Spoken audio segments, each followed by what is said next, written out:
Good afternoon, everybody. Welcome to NuPath Live. My name is Dan Harris, and I'm your host. We've got a packed agenda, so I can't waste a single minute, but I miss talking to you guys. I say that every time I know. Today is June 29th. We're right before Independence Day week, or some of you, a lot of people are taking time off. We'll finish with that. This has been an exciting day for me. Earlier today, we had a group of people. I think that we're, over 75 people or something like that.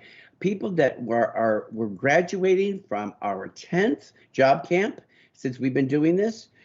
This is the program that is the brainchild of Mr. Bill Strazullo, who has been with us in one form of capacity and the heart and soul, really, working with our employment coordinators and dozens of graduates. They tell us that 80% of people are employed in some capacity once they've gone through this program. It's amazing, and to all the families that joined us today, it was a terrific time to feel a sense of pride in people's accomplishments, and yeah, it was an awesome time, and we're very proud of all of you who worked so hard and got your certificate. So, but moving on.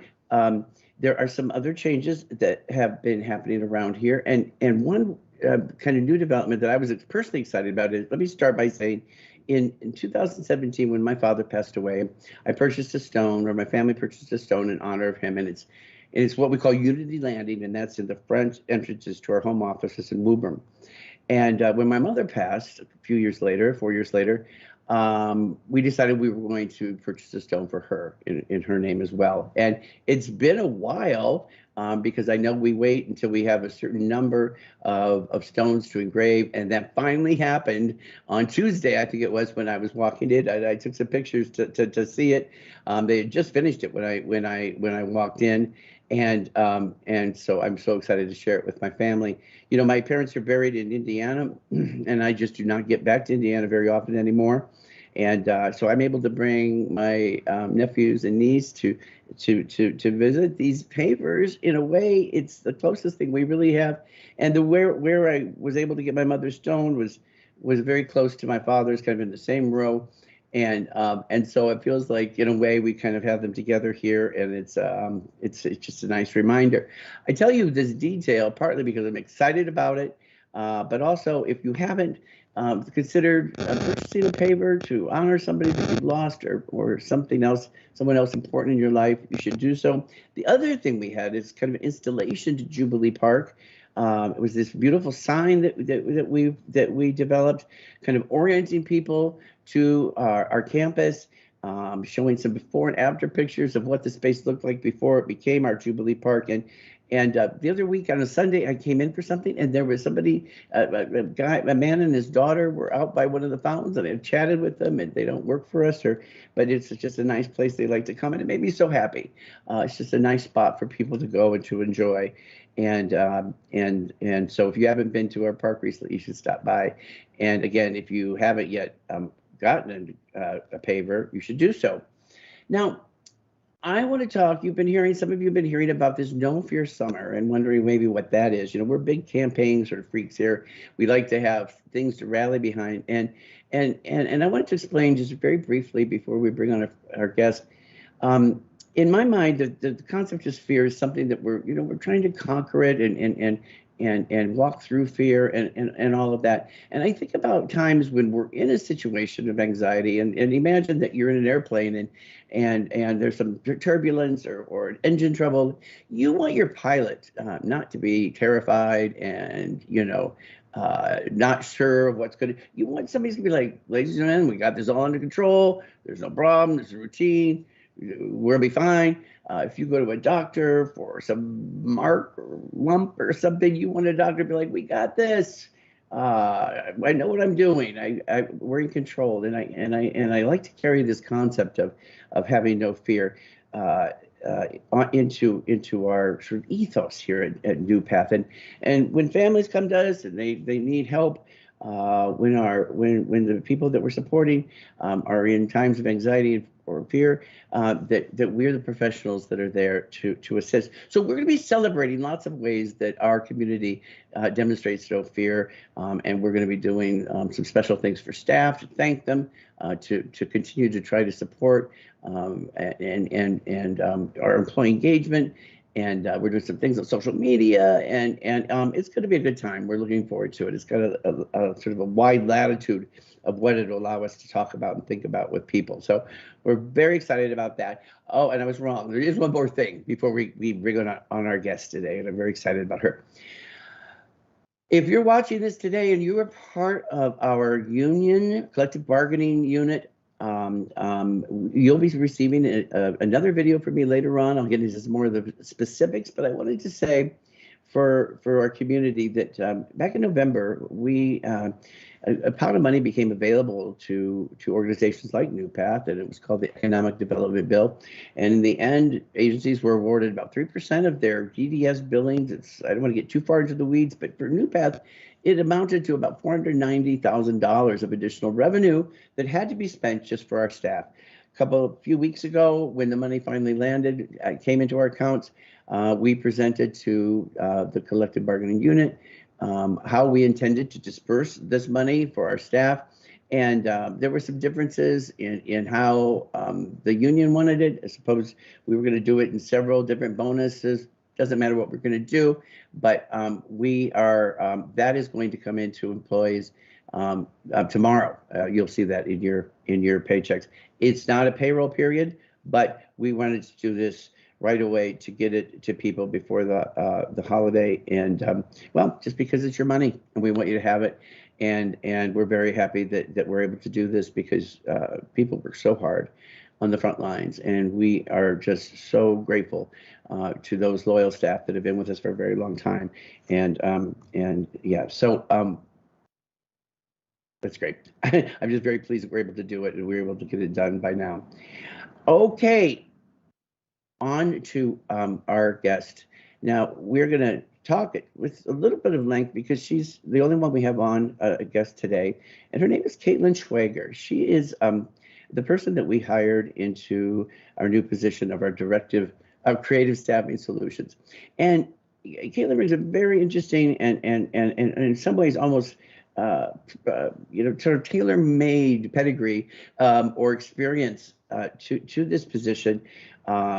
We love her already, even though she's been with us for just a short period of time, and I'm excited to introduce you to her because this is something you've heard us talk about. This is a position that we have developed that has not existed before, that is designed specifically to meet the needs and the continued threat of the staffing crisis and our inability to really get qualified people in to do the innovative kinds of things that we want to do. We don't have staff.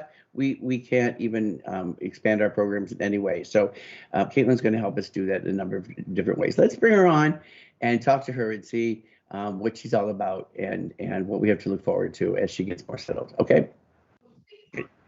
Caitlin, hi. Hi. The reason I wasn't really more like, Caitlin, hi, is because I wasn't exactly sure you were on. I hate this. We get a little rusty in between. When we used to do live two times a week, I could do it in my sleep, and it's kind of like starting all over again. Welcome to NuPath Live. Thank you. I'm so happy to be here. Before we start, we should just make mention that you are sitting in an area that's kind of near some program space, and so we've been hearing another adjacent space, people talking about a new outfit that they've gotten, and so if anybody hears anything, that's what you're hearing. Not that you have a new outfit. Maybe you do. I don't know.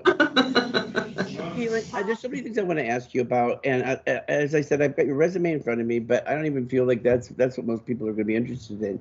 You're somebody that brings a whole kind of interesting assortment of skills to the table. You spent quite a bit of time. I don't know if there were 2, 3, how many interviews you had, and I can say without exaggeration that in your first week, you have made such a positive impression on people. In fact, I was just asking Judy, she's such a good judge of character. I said, what do you think of Caitlin so far? She said, other than the fact that I called her the wrong name, she says, I love her. You've got a kind of professional discipline, a kind of an aura about you that for whatever skills you also bring to the table is just such a lovely addition in a few short days.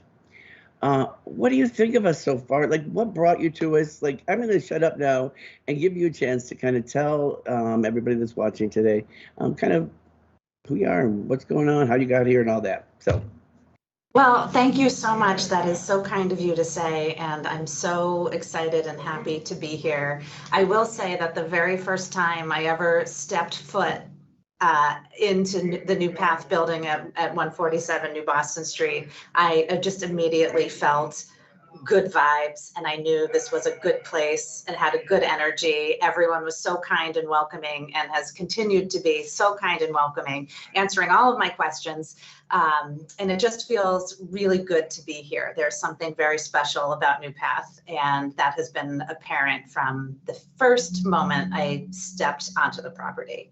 I love that you just said all that. I know it probably feels like, well, how can you trust her? Because of course she's going to say that to the CEO.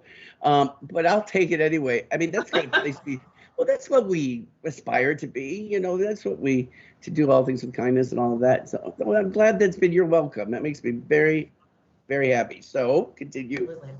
So when I first heard about this position and I first read the job description, I thought that all of my professional experiences in the past have kind of led to this. I knew that this is a big job. This is a big responsibility. We have a huge challenge and opportunity ahead of us. And that we're building something that's never been built before. But something I really admire and respect about NuPath is vision towards the future and being innovative and thinking creatively about how to stay ahead. And so being proactive instead of reactive. So I knew that there was a lot of energy and enthusiasm towards building a new program to help bring in new employees, young employees, show them that this is a wonderful place to start your career and you can grow and become a part of our family in our community. So my background, the reason why when I read about this role and I started talking with the folks at NuPath about this role, I knew it was for me because for the past 20 years, I've been working mostly in communications and outreach in a healthcare setting. The majority of my career has been in the mental health and behavioral health setting. I started early in my career working with the Department of Mental Health for several years. I did not know that. I didn't remember that jumping out at me. Really, Yeah. the Department of Mental Health. What area were you in? Like, were you in the local area or? I was mostly in the southeastern area, although my program did a little bit of work with the Hawthorne units at Tewksbury Hospital. And mostly what I was involved in was recruiting and organizing group practices of psychiatrists for those psychiatric hospitals. So I am very well familiar with the staffing crisis because I'll tell you back then there was a staffing crisis for psychiatrists at DMH as well. I cannot imagine what it must have been like dealing with all the psychiatrists. Talk about, oh my goodness. That's I paid my dues. Whoa, yeah, you paid your dues all right, and you still have a smile. Well, so that in a unique way kind of prepared you for, recruiting for, I want to say unusual population, but in a more of a niche kind of a field, where, there's a certain type of person, it seems, that may be best suited for the, the human services, whether that be mental health or DT or whatever whatever you may have to be. But continue on. So you did that. I'm sorry, I didn't want to keep interrupting you, but that's fine. So a few years after that, I spent nearly 7 years at a behavioral health practice in Greater Boston, multi-specialty behavioral health. And I was the director of communications. So I did a little bit of everything, a lot of internal communications, employee engagement internally, but also a lot of community outreach to secure referral relationships, new clients. So I did a little bit of everything over there. And most recently, I was with a local hospital system where I was on the marketing and communications team. And I specifically supported the HR department. So I had a very intense learning experience all about HR. And I had the privilege of working alongside many seasoned professionals in a hospital HR system. So I felt like that was a real boot camp in the world of HR. And I learned so much, especially about employee engagement and recruiting in the community. You know what, you're right, Caitlin. You do have the perfect pedigree for this, because what I started hearing intertwined through the first year introduction, and I'm getting kind of a signal that I need to move this along, because even though you're my only guest, we can be talking forever about just your past work history. But through it all, the thread is communication. I hear that. I hear staff engagement, and then to throw on the HR piece, all against the backdrop of working for organizations or systems that are into helping business. It just seems to be a perfect match. So let's talk about, now that you're here, and I know it's only been 2 days or 3 days, or has it been? No, you were here last week. Yep. Boy, the time flies. 6 days. 6 days. So you had a couple of tall tasks. One of the first things that we had asked you to think about was creating this kind of a school to work pipeline, as it were, where we may find ways to attract young people that are going to be entering the workforce, and help train them, provide some additional supervision. And the second thing was, we wanted to hopefully get a chance to think about is creating what we've been calling sort of more of a gig work experience for people, to give them more flexibility and to try to find a way to help people have more control and work-life balance in a way, if at all possible. So those are the big highlights, but all of that sort of dovetailing with human resources, with programs and operations, and coordinating all of that, and then working with outside institutions, schools, voc high schools, what have you. So how has the first 6 days gone? It's been great. I've been learning so much, and everyone has been so generous with their time. I've been talking to as many people as I can in all sorts of different roles, because I want to learn first, as a foundation, everything I can about NuPath, our people, our programs, the participants in our programs, and I want to learn about what are the qualities that make a really successful NuPath staff member, and what keeps people here. So what kind of people are we looking for, and what can we offer them once they're here? What can we tell them about the growth journeys that so many of our staff members have experienced here to entice them in? And as I've been meeting people and asking them questions, hey, how long have you been at NuPath? So many people say 6 years, 8 years, 20 years. How did you get started at NuPath? Oh, a friend of mine worked at NuPath and said, oh, we're hiring, you should check it out. I really like it there. And then the next thing you know, 8 years later, they're still here. And now they're a program manager. So it's such a wonderful story. And I'm really looking forward to taking those stories and building the right relationships in the community to make sure that the right people are hearing those stories and they want to come join us. That was a perfect answer. And we hear a lot. It's all about telling the storytelling. And I love the approach that you've taken about kind of coming in and finding out what has been that sort of point of entry for a lot of people, because I never grew up even knowing about the industry. I didn't understand. I didn't understand that this is a way that I could start a career and make a living and find great joy at the same time working for an organization where the mission was that important to me. I started so many years ago, and I fell into the field accidentally, but I remember early on having these experiences that were so rich. To this day, I'll still remember how, I was able to get one young man to go see a movie. I've told this story to people before, that he'd never been to the theater before because of some challenging issues that he had. And I worked, or I helped somebody learn how to tie their shoe. And I'd be like, you know what? If Dan Harrison had not been born and on this planet that would not have happened. Which is maybe the kind of grandiose way a kid that's 21, 22 might be thinking about things. But I think that the young and you said young before. Does not mean we're only hiring young people. We're hiring people of all ages. But what we're really trying to target now is a group of people that maybe just do not have a plan, and don't need a little extra help. Maybe they and a little bit of PLC coming into a workforce and needs to be trained and so on.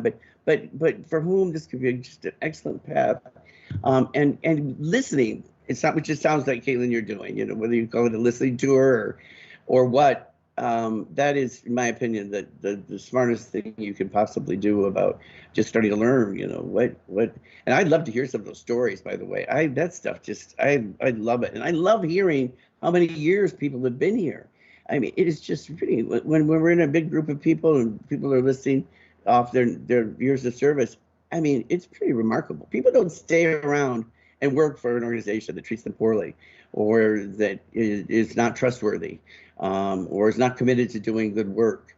Those are not places that enjoy the kind of longevity that we've enjoyed. So that must make you feel pretty good about joining the team. Okay, what about what I know you haven't had a chance to think about it, but what are you thinking about the gig thing? This idea of good work a little bit here, a little bit here, different locations. Is that something you think makes sense? I mean, it was just kind of an idea that came to us. I don't know how it would work, but is that something that you have heard about, or what do you think about that? Yes, I think it's so exciting, and I think it has the potential to really open up opportunities to so many people who might not have considered working with us before, just because of the flexibility. And we know that people have busy lives, they have a lot of obligations. Maybe they're in school, maybe they're a caretaker for children or elderly family members or other family members. And maybe they can't commit to a full-time schedule or even a part-time schedule. But if we can give them the opportunity to complete some training so that they can pick and choose shifts that we need filled when it works for them, so their schedule might not be the same every week, but they are ready to go whenever it may work for them. I think it could open up opportunities for a whole new type of person to start working with us. And who knows, maybe it will grow into a full-time job, or maybe that's the perfect fit. But I'm envisioning retired people who may not want to make a full work commitment, but might like to come in a few days a week. And maybe they're busy, and so they don't know that every day each week will be the same, but I think it will really open up doors for older people, younger people, people who want to try it out, and to add a little brightness to their days. Caitlin, you're absolutely terrific. I think we're going to have you back again, because I think that we've got some smart viewers that watch and listen, and will sometimes, respond to certain guests that we've had, or ideas maybe. A couple of people that I have in mind. And so if you're out there watching this and you'd like to talk directly to Caitlin, if you'd like to, maybe we'll have Greg put up her contact info in the link in the space below. Okay, before I let you go, because I know you've already given us a lot of your precious time, you probably have things you got to be doing. Where do you vacation, Cape Cod or New Hampshire? I actually vacation out near the Berkshires in Western Massachusetts and Eastern New York. Whereabouts? Because I live part in Northampton, Mass. So I'm driving out. You're talking about way further than a little further west than Northampton. Northampton is lovely, but my family goes to a little lake right on the border of Massachusetts and New York. So like right Berkshire County, Massachusetts, Columbia County, New York. Out in the country, lovely in the summertime, lovely in the spring and fall. So instead of going, that anywhere near Bish Bash Falls? Yes, it is. Yeah. Is it Bash Fish or Bish Bash? Bash Fish. It sounds backwards. Bash Fish Falls. Hey, if you've never been to Bash Fish Falls, it is worth the ride. I mean, that is an incredible, great like height to the top and all these interesting places you can go down, and it's a waterfall, isn't it? Yeah. It's Patrick's Falls. Yeah. Yeah. I guess that makes sense. All right. Well, thank you so much for coming on today, Caitlin. You've got a big job ahead of you, and probably a lot of people you feel that you have to be accountable to, and it's because we care, and we need quality staff for us to do anything else. It comes for anything else that we have on the docket. So you are fantastic. Officially welcome you to the organization. Thanks for being on today, and best of luck. Thanks for having me. You're so welcome. Okay, we'll see you soon, okay? Bye. Bye. Something tells me we will be hearing more from Caitlin Schwager. And as we said during the interview, if you've got ideas, suggestions, she really wants to know. She's been doing, as you know, as we talked about, kind of a listening tour, and it's been fantastic. As we wrap up today, I want to remind everybody about our referral bonuses. We're still need our very best employees have come from word of mouth. And so if you know somebody that's looking for a job, or somebody that you've been working on for a while, there is some incentive to your helping us sort of formalize it. So please don't forget about that. Stay tuned for more details about our No Fear Summer. And as I think I already said already, if you are an employee of NuPath, make sure you watch any additional video from me, because it will be explaining a little bit more about the details of how the bonuses then and pay adjustments that we're making, very exciting, for all of our staff, are going to be doled out. And we know this Tuesday is America's birthday. Happy birthday, America. She is 247 years old, and still going strong. So whatever you do this weekend, do it with no fear, but with some reserve, because we want you all healthy and safe and well. And we want you back on your shifts on Monday or Wednesday, and all of that. But have a great time. Get out there, enjoy family, and I will see you all sometime soon, I am sure. Because what? We got this, baby. See you, everybody.